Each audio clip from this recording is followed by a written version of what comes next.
realised I started to talk about up there, but so we're here at the Linton Primary School, which is currently getting developed.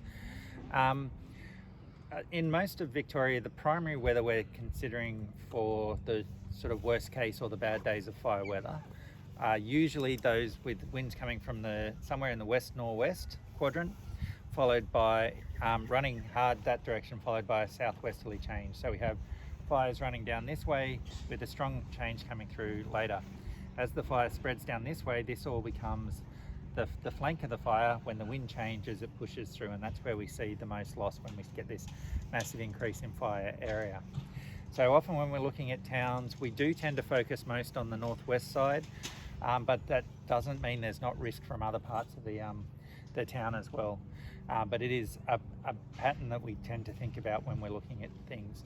So we're up here on the northwest corner of Linton now. There are a few houses over to our northeast, and there's a couple of houses down this road here, but this is more or less continuous forest up here for some distance. It should be native forest, but there's the invasion of pines, which we'll talk about there. Coming down into this school, it's very wet now, so obviously the grass is green, but during summer, when there's fires that are likely to occur, that grass is likely to have browned off and be quite flammable, as well as many of these shrubs and trees that are in amongst the buildings. So if you're thinking from a fire management perspective, what are you thinking about when you think of a school? What are the issues there? Depending on the time of year, there might be children at school. Yep. So you want to keep them safe? Hopefully. Yes. That's the right answer. You're on video. Yeah, so you want to keep the kids safe.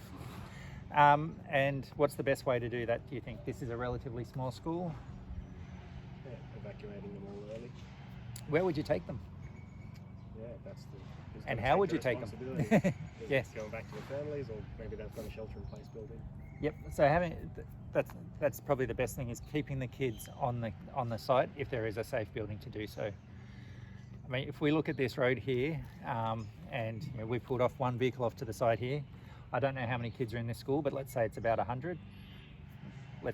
Most families have a couple of kids in the school, so there's still 50 cars turning up to pick up kids. Where are those cars going to go? Are those parents going to be calm? Nope. I want my kids on. It'll not be the same, it's all right. But you've got lots of people swamping the area, blocking the roads. If our fire's out there and they're trying to defend it, what are the parents doing effectively? Getting in the way. Getting in the way, yep. And they're putting a lot of heavy fuels right near the thing we're trying to protect. So vehicles, once they start to go up, they spread really nicely from one to the other. So that if you did have the situation where the front came through and someone would lift a vehicle, tires explode from the heat, maybe the engine explodes, well, not the engine, sorry, the fuel tank will explode.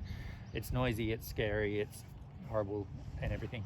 So part of your plan might actually be telling the parents at the start of the year, if there is a fire that's going to impact the school, you are not to turn up. Do you think that works? No. No. If you were, I'm judging that all of you are nice people, but bomb threats to schools aren't as common as they used to be, but they still do happen. What's the thing they want to do with bomb threats? They want to keep parents away because that's extra people on site. If you were nasty and difficult, you'd put the bomb exactly where the parents are turning up, because that'd be the most devastating impact. Because the parents are there, they're panicked, they want to get to see the kids, they're not thinking rationally, they're not acting. The kids are fine most of the time. The kids just think it's an adventure. They might be a bit traumatized afterwards, but as long as they're still alive, that's the really important thing. So making sure you've got the facilities on site that will keep your staff and students safe in a shelter-in-place building. And so what we mean by that, for those who haven't come across it, is a building that would withstand the radiant heat from the surrounding areas.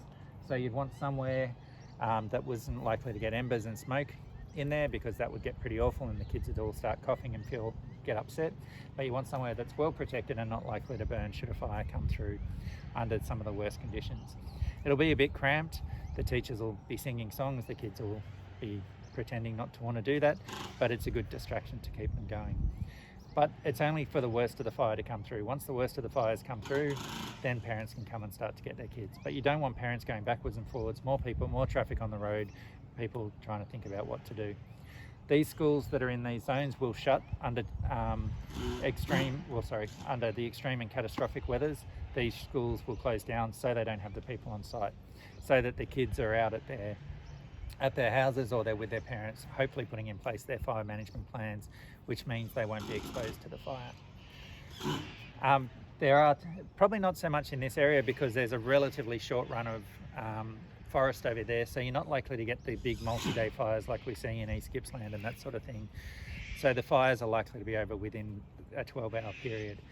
So you're not likely to have the kids there overnight.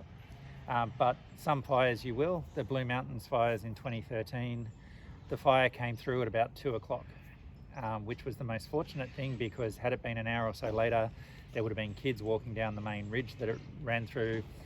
They would have been everywhere, but they were able to keep the kids at the school, and as it was safe for the parents to come and pick them up, they did.